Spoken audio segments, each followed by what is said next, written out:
Hello, hello mga ka-farmers. Ngayong araw ay papakita ko sa inyo kung paano mag-markot ng halaman. Ngayon naman, itong tanim ng mama ko, ang tinry ko kung talagang mabubuhay siya. Sa pagmamarkot, kailang safe yung ating knife. Kasi dapat kapag magmamarkot ka, talagang matalim dapat yun eh. Kaya kailangan natin kontrolin yun ng dalawang kamay natin para hindi tayo masugatan. Siyempre, dapat ang kailangan natin gawin ay mga susukatin natin mga 1 to 2 inches yung lapad ng ating babalatan o mamarkotan. Tapos, babalatan natin siya ikot. Dahan-dahan lang yan dapat para maiwasan din yung pagkasugat ng ating kamay. Pero sa mga beginner, kailangan talaga kapag nagmamarkot ka or nagagraph ka ay may gloves talaga dapat para safe na safe.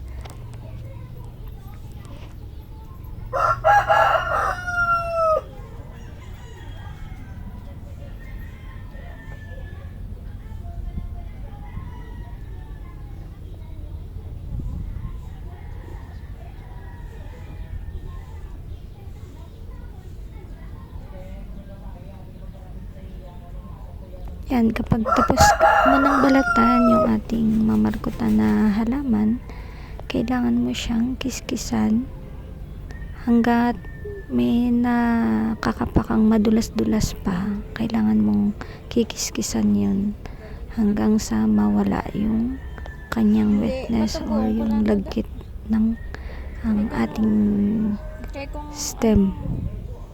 Try ko da bala, diyan mi. Pagtanong ko sinasang una. Gani, tita. Kasi may possible yun na magdidikit ulit at gagawa siya ulit ng panibagong balat niya. Ganito ko nung utgan bala. Perkuta gani kayo para masabay mo. Ma, hantaw ako. At pagkatapos niyan, kumuha ako ng aloe vera, yung gel. Kasi yun yung mag-help para mas madaling mapaugat yung ating minarkot na halaman. Sibuyas kundi man man yun. Sibuyas Yung iba bawang. naman gumagamit sila ng bawang, sibuyas sa mga kalamansi. Yun yung mga ginagawa nila kapag nagmamarkot. Yun yung nilalagay nila para mas mabilis magkaroon ng ugat yung inyong mamarkoting halaman o prutas. At pagkatapos niyan, syempre babalutan natin yan ng soil.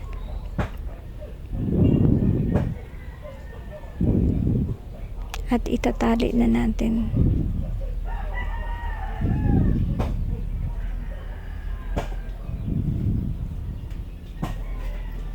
At dahil wala akong ibang panali, itong plastic na rin mismo yung ginamit ko sa ating markot na pantali.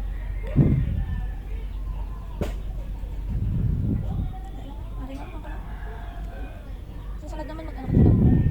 Galing wala ka pa man di mga kaaw. Why ka man di mga Dapat may higpit yung ating pagkakatali para hindi malaglag yung ating soil na idinikit doon sa ating iminarkot na halaman.